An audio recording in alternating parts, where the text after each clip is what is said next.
మహాగణాధిపతయే నమః. ఓం గురుభ్యో నమః. ఓం శ్రీమాత్రే నమః.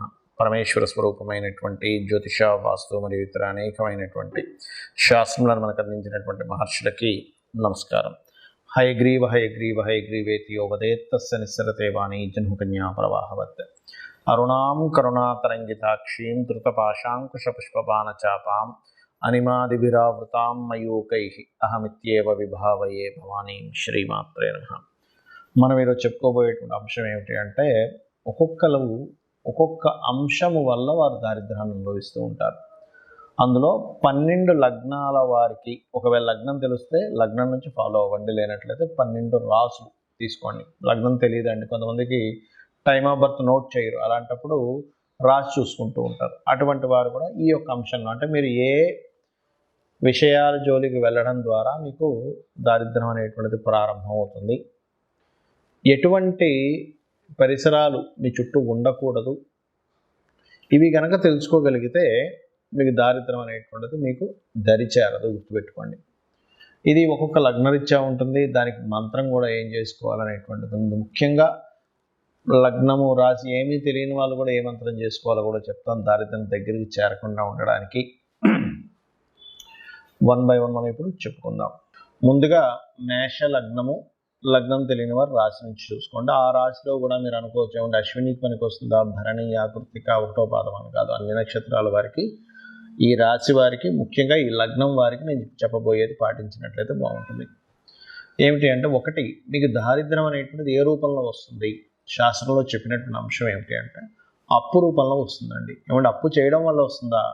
అప్పు ఇవ్వడం వల్ల కూడా వస్తుంది మీకు దారిద్ర్యం అనేది. గుర్తుపెట్టుకోండి. బికాజ్ ఆఫ్ ఈ అప్పు ఎప్పుడైతే ఇచ్చారో ఆశ కొద్దీ, అంటే కొంతమందికి ఎలా ఉంటుందంటే, ఉద్యోగం చేస్తుంటారు, 30,000 40,000, 10 లక్షలు డబ్బులు ఉన్నాయి, వీళ్ళకి ఇస్తే ₹1 ₹2 వడ్డీ వస్తుంది కదా, 20,000 ఎక్స్ట్రా నాకు ప్రతి నెలా కలిసి వస్తుంది కదా, నా జీవితం బాగుంటుంది అనేటువంటి ఒక చిన్న ఆశతో ఇస్తాం. కానీ అక్కడ ఏమవుతుందంటే, మీకు ఎవరైతే మీరు డబ్బులు ఇచ్చారో, ఎవరి దగ్గర నుంచి డబ్బులు తీసుకున్నారో, కొంతమందికి ఎలా ఉంటుంది, ఇక్కడ ₹1 వడ్డీకి తీసుకొచ్చి ఇక్కడ ₹2 వడ్డీకి ఇస్తారు, లేకపోతే ₹2 తీసుకొచ్చి ₹3 ఇస్తూ ఉంటారు. అలా వాటిలో ఇరుక్కున్నారా, అక్కడి నుంచే మీకు దారిద్ర దేవత మీ ఇంట్లో స్టార్ట్ అవుతుంది. గుర్తుపెట్టుకోండి. కాబట్టి మరి చిట్ ఫండ్ సంబంధించినవి, లేదా డైలీ ఇవి నడుపుతుంటాం కదండి, మా పరిస్థితి ఏమిటని అడగవచ్చు. ఎందుకంటే మేష లగ్నంలో జన్మించిన వారు ఈ దీంట్లో కూడా ఉంటారు. వారికి బుధగ్రహం చాలా బాగుంటుంది, అప్పుడు వాళ్ళకి ఇబ్బంది రాదు. అంటే మీ జన్మజాతకంలో బుధగ్రహం ఎలా ఉందనేది ముఖ్యంగా చూసుకోవాలి. బుధుడు పాడయ్యాడా, వీటి జోలికి అస్సలు వెళ్ళకండి. పాడవడం అంటే ఏమిటి? పాపగ్రహాల మధ్యన ఉండడం, ఇట్లా. ఇంకోటి ఏంటంటే, మీరు ఇంట్లో ఒక్కొక్కసారి చూడండి, కమ్యూనికేషన్ హౌస్ అంటారు. అంటే ఇంట్లో తూర్పు భాగం లేదా ఉత్తర భాగం ఏదైనా దోషం ఏర్పడినా ఈ మేషలగ్నం వారికి ఖచ్చితంగా దారిద్ర్యం ఎక్కువగా అనుభవిస్తారు. అదేవిధంగా ఇంట్లో తరచుగా మీకు మీ బంధువర్గంతో ఏదైనా గొడవలు అవుతున్నాయి, లేదా సెల్ ఫోన్ వాడుతుంటాం, దానికి హెడ్ ఫోన్స్ కానీ ఇయర్ ఫోన్స్ కానీ వాడుతూ ఉంటారు, అటువంటివి మాటిమాటికి పాడైపోతున్నాయి, అంటే సంథింగ్ మీకు ఆ రూపంలో ఏదైనా ఇబ్బంది రాబోతుంది. ఇది జనరల్గా కొంచెం ఈ ఇయర్ ఫోన్ రిలేటెడ్ సంబంధించిన ఏదైనా ఇబ్బంది వస్తున్నా, బంధువర్గంతో ఏదో ఒక మాట వస్తున్నా, జనరల్గా అందరికీ కూడా ఇది కొంతవరకు వర్తిస్తుంది. ఎందుకంటే సహజ మేషం అనేది సహజ లగ్నం, సహజ మొదటి లగ్నం కాబట్టి మేషం వారికి మరింత ఎక్కువగా ఉంటుంది దీని ప్రభావం అనేటువంటిది. మరి ఇలాంటప్పుడు ఏం చేయాలి? ఇది జనరల్గా చెప్పేటువంటి అంశము. బట్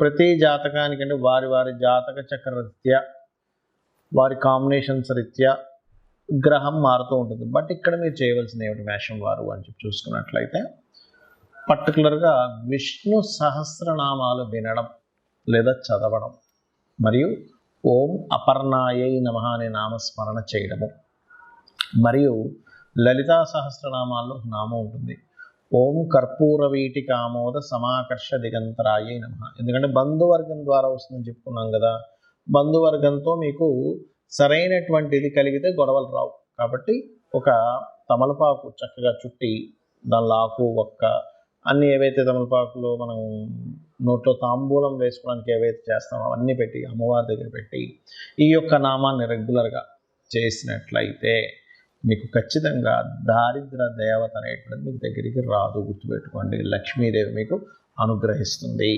సహజంగా అందరూ నన్ను అడుగుతుంది ఏంటంటే, ఏమంటే సహజంగా దారిద్ర దేవత రాకుండా ఉండాలంటే ఎటువంటి జాగ్రత్తలు తీసుకోవాలని అడుగుతూ ఉన్నారు. దానికి చెప్తానండి.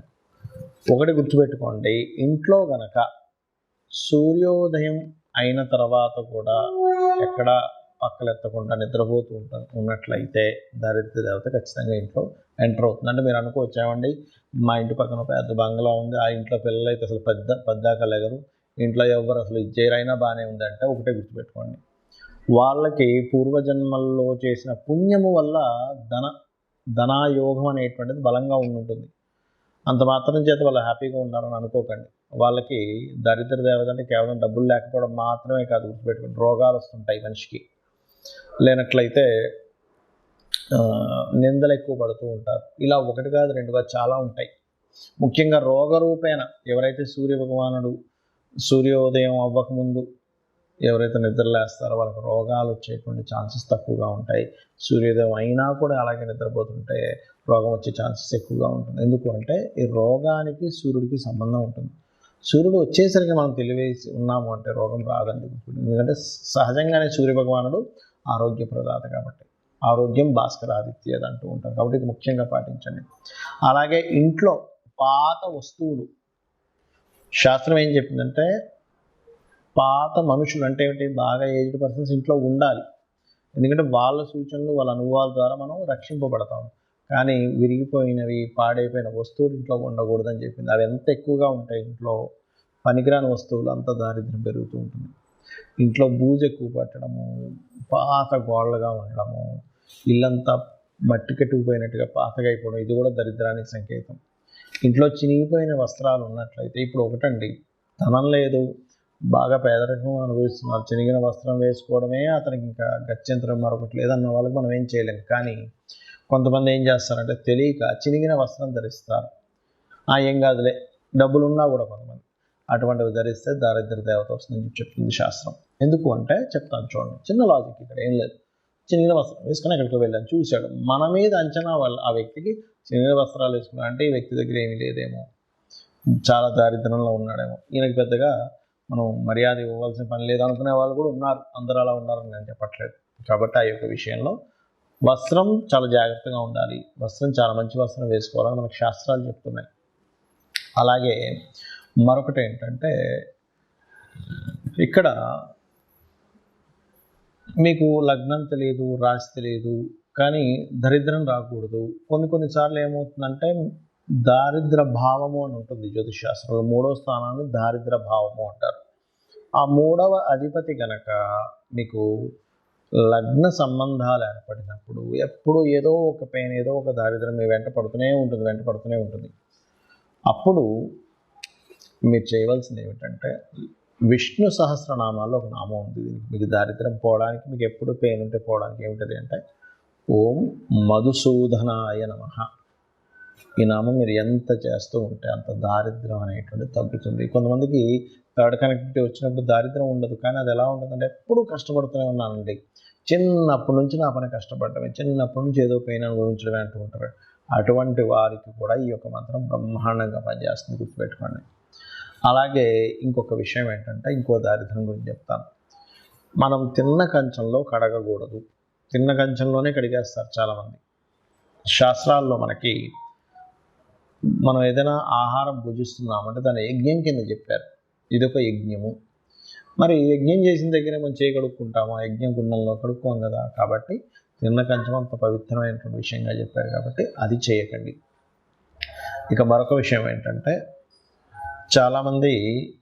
చాలామందికి అలవాటు అయిపోయింది ఈ మధ్యకాలంలో సూర్యోదయానికి ముందు స్నానం చేయమని చెప్తుంది, కానీ సూర్యోదయం తర్వాత స్నానం చేయడం, ఇవన్నీ కూడా దారిద్రానికి హేతువులు. మరొక విషయం ఏంటంటే, దీంతోపాటు మీరు చాలామంది చేతిని తల మీద పెట్టుకుంటూ ఉంటారు, తల మీద చేయి పెట్టుకోకూడదని చెప్తూ ఉంటారు. ఎందుకంటే ఇది లక్ష్మీ స్థానంగా చెప్తారు. ఈ లక్ష్మి ఎప్పుడు తలకెక్కకూడదట, తలకెక్కితే దారిద్రం అని చెప్పి మనకి దత్తాత్రేయ చరిత్రలో ఉంటుంది. ఆ యొక్క తన్ని చంపడానికి స్వామివారు ఒక ప్రణాళిక వేస్తారు, దత్తాత్రేయులు వారు వేసి అమ్మవారిని తల మీద పెట్టుకునేలా చేస్తారు. వెంటనే ఆ రాక్షసుడు హతం జరుగుతుంది. కాబట్టి పెట్టుకోకూడదని చెప్తుంది శాస్త్రం. దీనికి మళ్ళీ ఎక్కడెక్కడ చేయి పెట్టుకుంటే మంచిది అనేటువంటిది పాదం దగ్గర, మోకాళ్ళ దగ్గర, కాళ్ళ దగ్గర, పొట్ట భాగంలోని, ఈ రకంగా ఈ నుదుటి భాగంలోని ఇక్కడ చేతులు పెట్టుకొని కొన్ని నామాలు, లలితాసహస్రనామాలు చదివితే అదృష్టం కలిసి వస్తుందని చెప్పింది శాస్త్రం. ఎక్కడా కూడా మీరు ఓన్లీ తల మీద పెట్టుకోకుండానే కాకుండా ఎక్కడ ఏ బాడీలో ఏ పార్ట్ దగ్గర మీరు హస్తాన్ని పెట్టుకుని మంత్రం చదువుకుంటే మంచి ఫలితాలు వస్తాయి అనేటువంటిది కూడా చెప్పింది చెప్పాలంటే.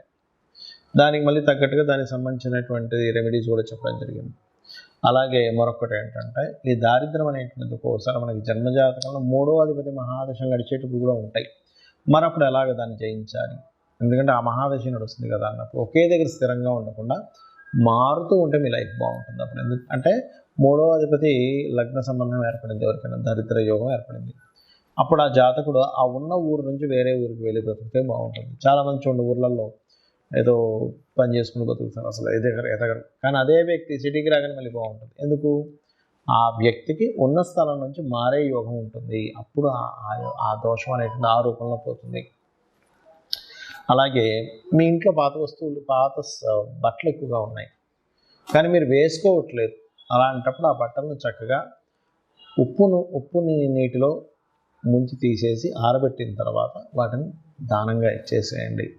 ఇంట్లో వాడకుండా పాతగా అలాగే ఉండిపోతే అది కూడా చాలా పెద్ద, అందులో ముఖ్యంగా వస్త్రాలకు సంబంధించిన విషయంలో.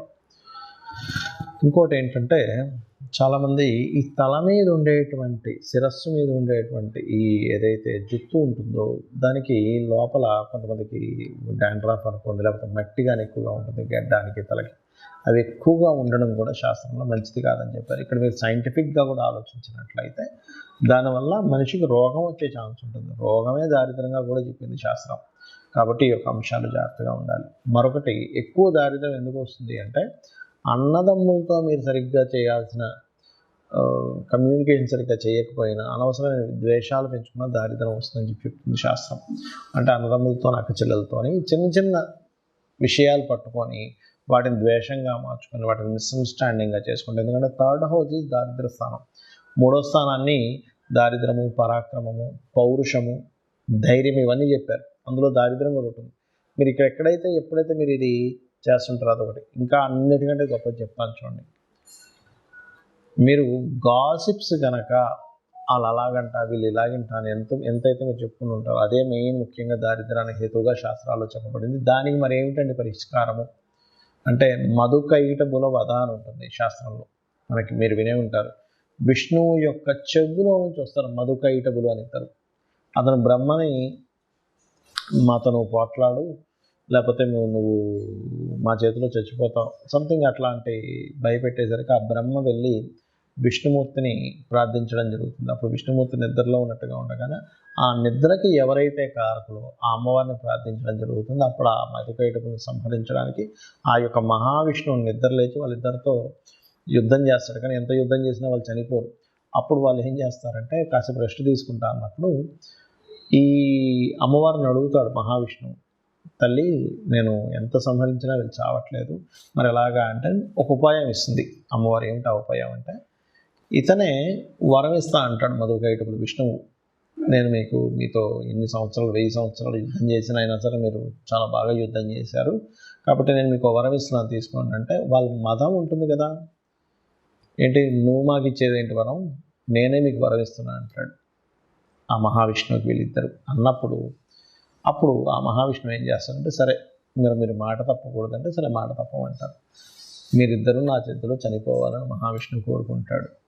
అప్పుడు వాళ్ళు ఏం చేస్తారంటే, ఓహో అలాగా అయితే చనిపోతాం కానీ నీరు లేని ప్రదేశంలో మమ్మల్ని చంపాలి అంటారు. కానీ అది మొత్తం నీరే. నీటి మధ్యలో ఇతను శేషపాను పైన ఉంటూ ఆ యొక్క పద్మం నుంచి వచ్చినటువంటి బ్రహ్మగారిని చంపుదాం అనుకున్నారు కదా వీళ్ళు. సరైనప్పుడు ఏం చేస్తారు, అలాగే అని ఇతని శరీరాన్ని పెద్దగా పెంచి అతని తొడ మీద వేసి ఇతన్ని చంపేస్తారు. ఇది మధుకైటబుల వధ ఎవరైతే వింటారో వాళ్ళకి కూడా దారిద్ర నాశనం జరుగుతుంది అని చెప్పి శాస్త్రవచనం. శ్రీమాత్రే నమః.